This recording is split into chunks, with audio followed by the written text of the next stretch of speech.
all the aspects of STEM.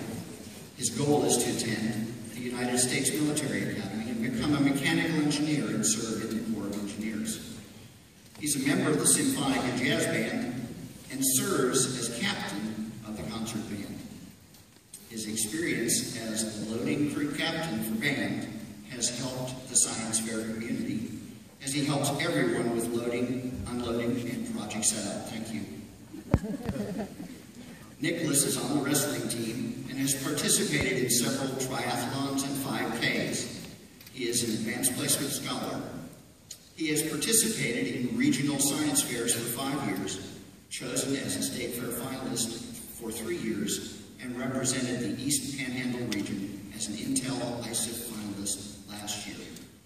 Please welcome Nicholas as he presents Success Through Failure that he dedicates to his sister, Alexis Hopkins.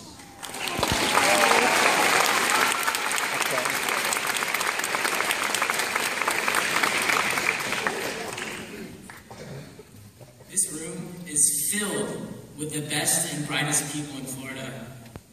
I am so excited about our future. When you are creating flying cars, coming up with a new operating procedure, or curing cancer, remember that you have what it takes. No matter what the task is, keep working hard and working towards your goal. Even if you fail, what will make you great is when you stand up and start again. Our greatest weakness is giving up. So the most certain way to succeed is always to try once more. I mean, what would have happened if Thomas Edison would have stopped at the 1000th trial of making a light bulb and didn't try that last time? When people question him, asking, well, how did it feel to fail 1,000 times? He would respond, I didn't fail 1,000 times. The light bulb was merely 1,007th inch. When we get that mentality and start thinking like that, we will create the best and brightest new things of tomorrow. I know that each and every one of you has tried something and failed at something. Now think where you are. You're at the #1 academic competition in Florida. So what this means is that your previous trials and failures don't matter. What matters is what you do after you fail. And I want you to try again, and fail again, but fail better. If you keep failing better and better, doesn't that mean eventually you will succeed greater and greater? I do not want you ever to be timorous towards failure. I want you to accept that failure may and will happen, but I want you to be confident that you will succeed when you keep working. And Alex, you're the best sister I could have asked for. One day when you're a special agent, I want you to know that even though you'll be in a self-driven car that you designed because you never wanted to learn how to drive, that you're backed by this best science and technology the world has to offer.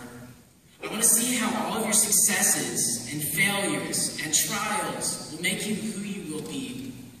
I'll be going to college at Mississippi State, and I'll probably be traveling around the world, but I want you to know I'll never be as far as a phone call away. Oh, and one more thing. Michael Jordan retired with $40 million in endorsements and makes $178,100 a day, working or not. If he sleeps 7 hours a night, he makes $52,000 every night. He'll make $3,710 while watching an episode of The Big Bang Theory. If you were given a penny for every $10 he makes, you'd live comfortably at $65,000 a year. He makes $7,415 an hour more than minimum wages. And this year he will make twice as much money as all of the past presidents for all of their terms combined. If he wants to save up for a $400,000 Lamborghini, it will take him all of 2 days. He made $370.80 while I gave my 3-minute speech. But if Michael Jordan saved up 100% of all of his income for the next 450 years, he will still have less money than Bill Gates has today. Game over. Nerds win.